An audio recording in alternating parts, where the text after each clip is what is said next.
الحمدللہ رب العالمین والصلاة والسلام علی سید الانبیاء والمرسلین محمد وآلہ واصحابہ اجمعین۔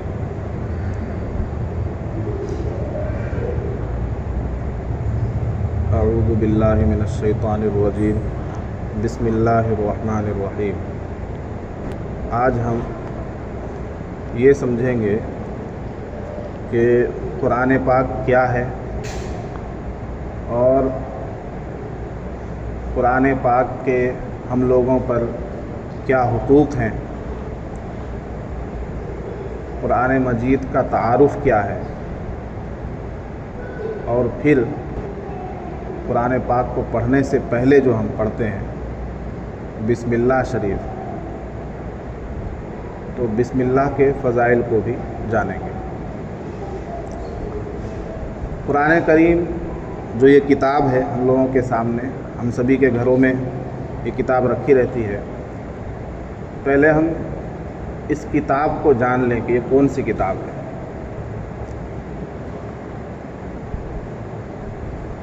یہ کسی آدمی کی لکھی ہوئی کتاب نہیں ہے۔ جیسے دنیا میں بے شمار کتابیں ہیں، آدمی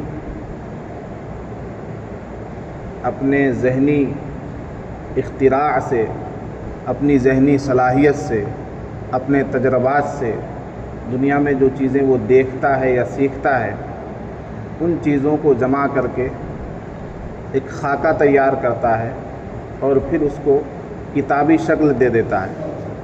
تو ایک تو آدمی کی لکھی ہوئی کتاب ہوتی ہے جو اسکولوں میں پڑھائی جاتی ہے، جو مدرسوں میں پڑھائی جاتی ہے، جو انسٹیٹیوشنز میں پڑھائی جاتی ہے۔ تو ایک تو وہ کتاب ہے، یہ وہ کتاب ہے جس کو کسی بھی آدمی نے نہیں لکھا۔ خود ہمارے نبی صلی اللہ علیہ وسلم نے یہ کتاب نہیں لکھی۔ تو یہ کتاب کس نے لکھی ہے، کس کی لکھی ہوئی کتاب ہے؟ یہ کتاب اللہ تبارک و تعالی نے اپنی زبان سے ادا کر کے لکھوائی ہے۔ سمجھ میں آئی بات؟ اللہ تعالی نے اس کتاب کے الفاظ کو ادا کیا اور اللہ کے بنائے ہوئے قلم نے اس کتاب کو لوح محفوظ پر لکھا۔ سب سے پہلے کہاں لکھی گئی یہ کتاب؟ لوح محفوظ پر۔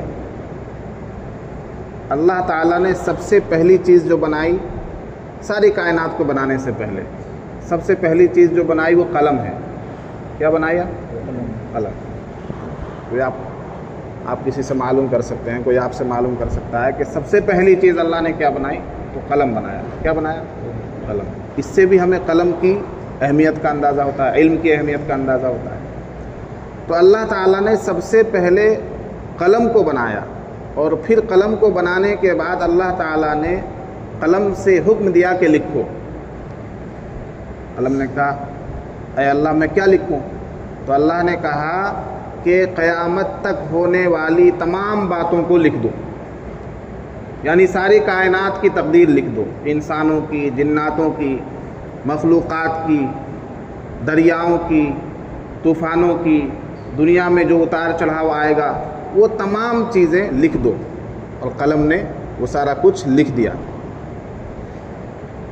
تو اللہ تعالیٰ کے ہی حکم سے قرآن پاک بھی لوح محفوظ میں لکھا گیا سب سے پہلے۔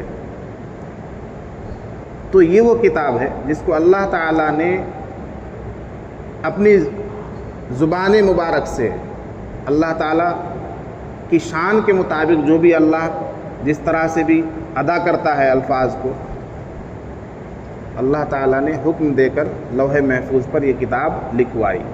تو یہ کتاب کسی انسان کی لکھی ہوئی یا انسان کی بولی ہوئی کتاب نہیں ہے، بلکہ اللہ تعالیٰ کی لکھوائی ہوئی اور اللہ تعالیٰ کی کلام کی ہوئی کتاب ہے۔ اس کو اللہ کا کلام بھی کہا جاتا ہے۔ ایسا نہیں ہے کہ اللہ تعالیٰ نے کسی فرشتے کو حکم دیا ہو یا قلم کو حکم دیا ہو کہ اپنے اعتبار سے لکھ دے، نہیں، اللہ کے الفاظ ہیں، اللہ کی ذات سے نکلا ہوا کلام ہے، اسی لیے اس کو کلام اللہ کہا جاتا ہے۔ کیا کہا جاتا ہے؟ کلام اللہ۔ کلام کہتے ہیں بات چیت کو. کلام کس کو کہتے ہیں؟ بات چیت کو. تو جو انسان جو بات کرے گا اس کو انسان کا کلام کہیں گے, ہے نا. ہوتا ہے نا جماعت میں متکلم ہوتا ہے نا, بات کرنے والے کو کیا کہتے ہیں؟ متکلم. تو متکلم کیا؟ کلام کرنے والا. تو انسان کا کلام, اس کو انسان کا کلام کہیں گے. کیوں کہیں گے انسان کا کلام؟ اس لیے کہ انسان کی زبان سے وہ بات نکل رہی ہے. تو اللہ کی ذات سے یہ بات نکلی ہے. یہ ساری باتیں جو قرآن میں لکھی ہوئی ہیں یہ اللہ تعالیٰ کی زبان سے, اللہ کی ذات سے نکلے ہوئے یہ الفاظ ہیں. اس لیے اس کو کیا کہا جائے گا؟ اللہ کا کلام. اب دیکھیے کہ انسانوں میں آدمی جتنا بڑا ہوتا ہے اس کی بات بھی اتنی بڑی ہوتی ہے یا نہیں ہوتی ہے؟ ایک بات وہ ہے جس کو کوئی بھی نتھو ایرو غیرو نتھو خیرو کوئی بھی بولتا ہے, چنٹو منٹو پنٹو کوئی بھی بولتا ہے کہ نہیں؟ ایک تو اس کی بات ہے, سڑک پر جاتا ہوا ایک آدمی بول رہا ہے. اور ایک بات وہ ہے جو وزیر اعلیٰ بولتا ہے, جو وزیر اعظم بیان دے رہا ہے نا. تو وزیر اعظم کی جو بات ہے اور ایک عام آدمی کی بات ہے اس میں فرق ہوگا یا نہیں ہوگا؟ وزیر اعظم رات کو ایک اعلان کر دے کہ صبح سے فلاں نوٹ بند ہو جائے گا تو بند ہو جاتا ہے کہ نہیں ہو جاتا ہے؟ اور ہم اور آپ مل کر شور مچاتے رہے, بند ہوگا؟ نہیں ہوگا. تو بات میں کتنا وزن ہے, آدمی کی بات میں کتنا فرق ہو گیا. اس لیے کہا جاتا ہے کلام الملوکی ملوک الکلام, یعنی بادشاہوں کا جو کلام ہوا کرتا ہے, بادشاہوں کی جو بات ہوا کرتی ہے وہ باتوں کی بادشاہ ہوتی ہے, وہ کلاموں کا بادشاہ ہوا کرتا ہے. تو اب آپ یہ اندازہ لگائیے کہ اس دنیا میں کروڑوں انسان ہیں, ہے کہ نہیں؟ کروڑوں انسان ہیں اور ہر رنگ و نسل کے لوگ ہیں, اور ان انسانوں میں بے شمار بولیاں بولی جاتی ہیں, زبانیں بولی جاتی ہیں. تمام انسانوں کی ایک زبان ہے کیا؟ خود ہندوستان کے اندر 16,000 سے زیادہ زبانیں بولی جاتی ہیں. 16,000 سے زیادہ زبانیں بولی جاتی ہیں ہندوستان کے اندر. اور اس دنیا میں کتنے ممالک ہیں؟ بے شمار ممالک ہیں, 150 سے زیادہ. ہر جگہ کی زبان الگ ہے. تو ان تمام زبانوں کو بنانے والا کون ہے؟ اللہ تعالیٰ ہے.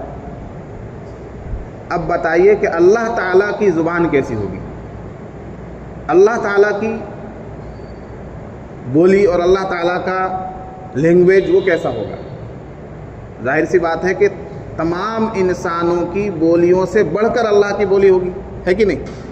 اللہ کا کلام تمام انسانوں کے کلام سے بڑھ کر ہوگا یا نہیں ہوگا؟ انسانوں میں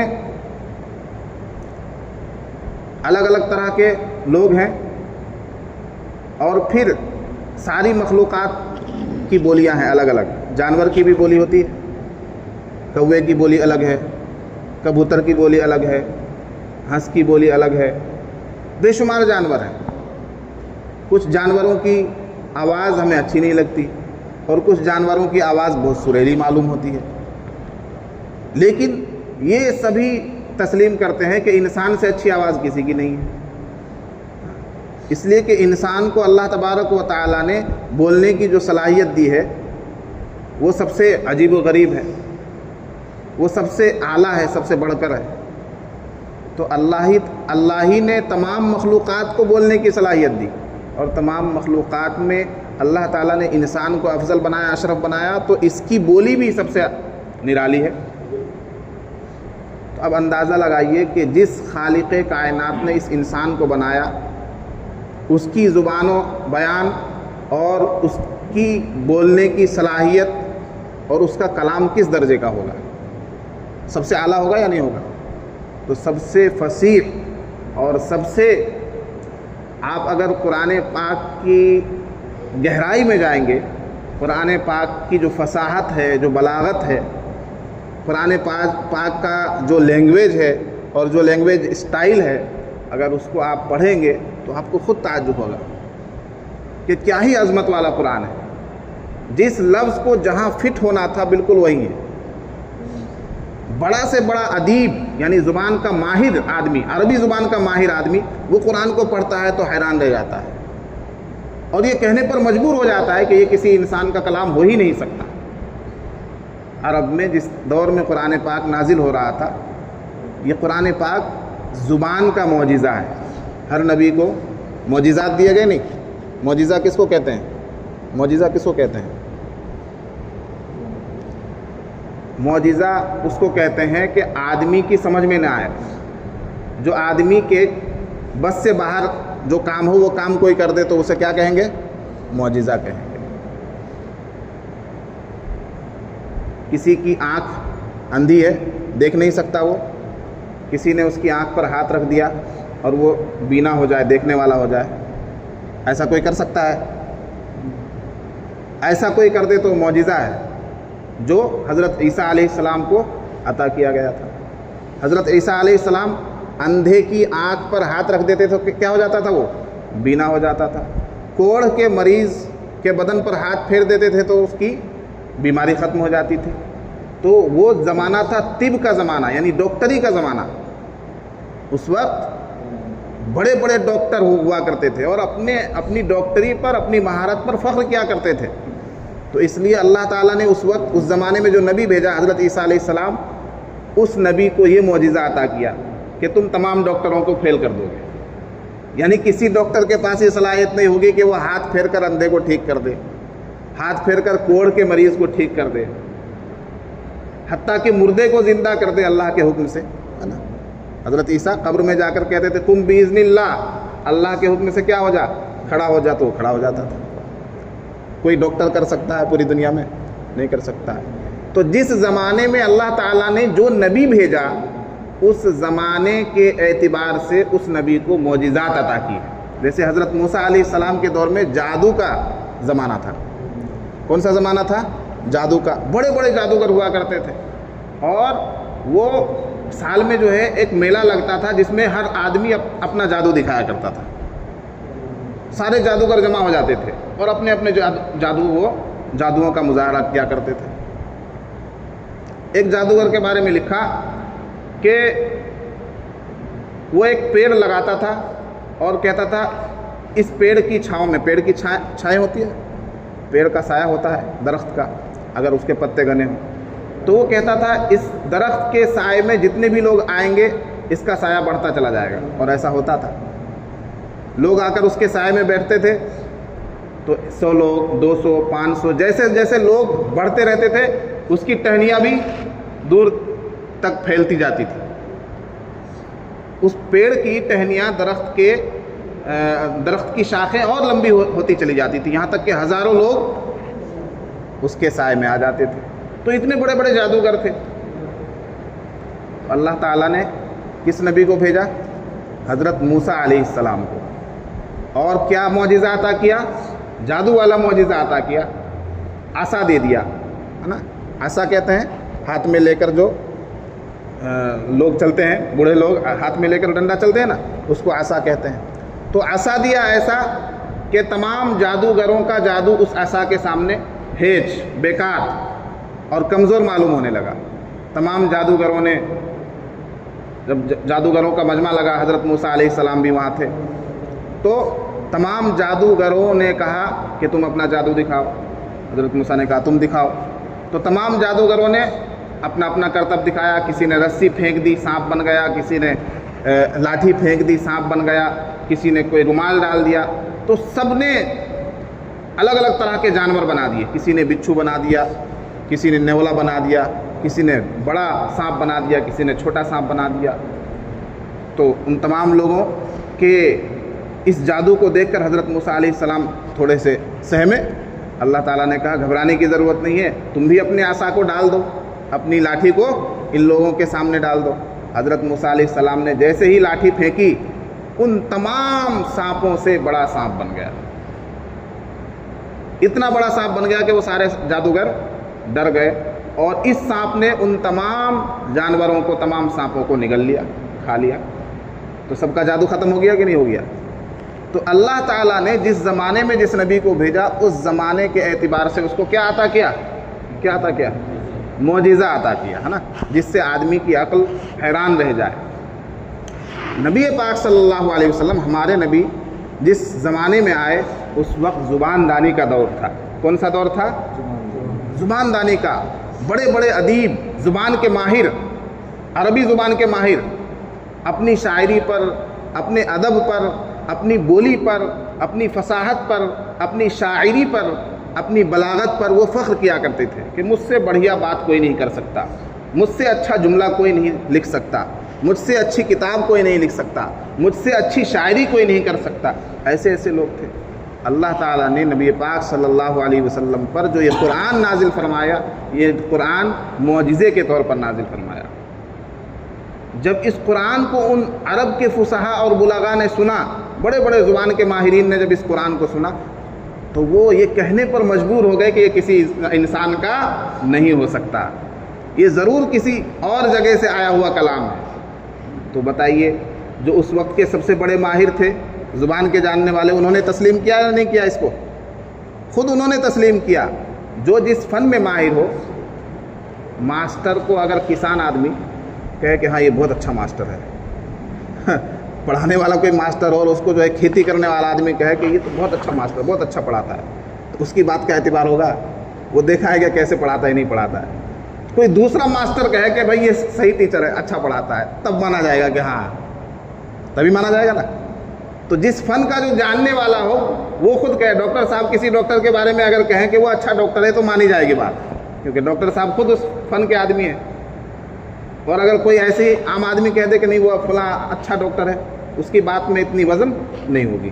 تو جس دور میں قرآن نازل ہوا وہ زبان دانی کا، زبان کے ماہروں کا دور تھا۔ تو زبان کے ماہروں نے جب قرآن کو سنا اور پڑھا تو وہ تسلیم کرنے پر مجبور ہو گئے کہ ہاں یہ کلام عام انسان کے بس کی بات نہیں ہے، یہ تو کہیں اور سے نازل ہوا قرآن ہے۔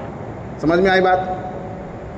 تو یہ نبی پاک صلی اللہ علیہ وسلم پر نازل ہونے والا قرآن یہ خود ایک معجزہ ہے۔ کیا ہے؟ یہ معجزہ ہے۔ ہر نبی کا معجزہ اس کے ساتھ چلا گیا نا۔ حضرت عیسیٰ علیہ السلام کا معجزہ چلا گیا نا ان کے ساتھ، حضرت موسیٰ علیہ السلام کا معجزہ ان کے ساتھ چلا گیا۔ لیکن قرآن ایسا معجزہ ہے کہ نبی پاک صلی اللہ علیہ وسلم کے پردہ فرما جانے کے بعد بھی قیامت تک یہ معجزہ باقی رہے گا، قیامت تک یہ معجزہ باقی رہے گا۔ اور اس معجزے، یہ کیوں معجزہ ہے؟ اللہ تعالیٰ نے خود قرآن میں فرمایا کہ اگر ہم اس قرآن کو پہاڑ پر نازل کر دیتے تو پہاڑ اس کو برداشت نہیں کر سکتا تھا، وہ بھی ریزہ ریزہ ہو جاتا، چور چور ہو جاتا۔ پہاڑ کتنا سخت ہوتا ہے، مشینوں کے ذریعے سے بھی توڑ کر بڑی مشکل سے چھوٹا سا راستہ بنایا جاتا ہے۔ اور اتنے بڑے بڑے پہاڑ ہیں دنیا کے اندر، بہت سے پہاڑ تو ایسے ہیں کہ وہ ان کو توڑنا ہی بہت مشکل ہے، توڑا ہی نہیں جا سکتا، ایک حصہ بھی راستہ بنانا مشکل ہو جاتا ہے۔ بہت سے پہاڑوں میں راستہ بنانا شروع کرتی ہے حکومتیں، بڑے بڑے جو ہے بڑی بڑی کمپنیوں کو بلا کر، بڑی بڑی مشینوں کو لگا کر راستہ بنانا شروع کرتی ہیں ایک کونے سے، لیکن ایک مقام ایسا آتا ہے کہ وہاں آ کر سب ہاتھ کھڑے کر دیتے ہیں کہ نہیں، اس سے آگے ہم نہیں بڑھ سکتے۔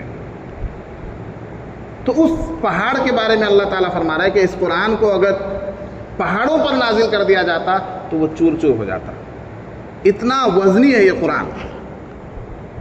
اور پھر چیلنج بھی ہے، اللہ تعالیٰ نے خود قرآن میں فرمایا کہ سارے انسان اور جنات مل کر اگر اس جیسا قرآن بنا کر پیش کرنا چاہیں گے تو نہیں کر سکتے۔ سب انسان اور جنات مل جائیں، ایک دوسرے کی مدد کرنے لگے کہ چلو ہم اس جیسا قرآن لکھ دیتے ہیں، بنا دیتے ہیں، تو وہ نہیں بنا سکیں گے۔ قرآن تو دور کی بات ہے، ایک سورت نہیں بنا سکتے۔ ایک سورت چھوٹی سی سورت ہے نا، انا اعطیناک الکوثر فصلی لربک وانحر ان شانئک هو الابتر، یہ ایک چھوٹی سی سورت نہیں بنا سکتے۔ چنانچہ جس وقت قرآن نازل ہو رہا تھا اور اس کے بعد بعض زبان کے ماہرین نے اس چیلنج کو ایکسیپٹ کرنے کی کوشش کی اور سوچا کہ چلو ہم کچھ کوشش کرتے ہیں، تو ان لوگوں نے بنانے کی کوشش کی، کچھ آیتیں اپنی طرف سے لکھی، لیکن پوری دنیا نے ان کا مذاق اڑایا، کیا بنا رہے ہو، یہ کوئی بات ہے کیا؟ جیسے الم تری کیف فعل ربک، القاریعۃ ما القاریعہ ہے ایک آیت ہے، تو اس نے کسی نے لکھا الفیل ملفیل وما ادراک ملفیل، ہاتھی، تم جانتے ہو کہ ہاتھی کیا چیز ہے؟ بھائی کون نہیں جانتا ہاتھی کیا چیز ہے؟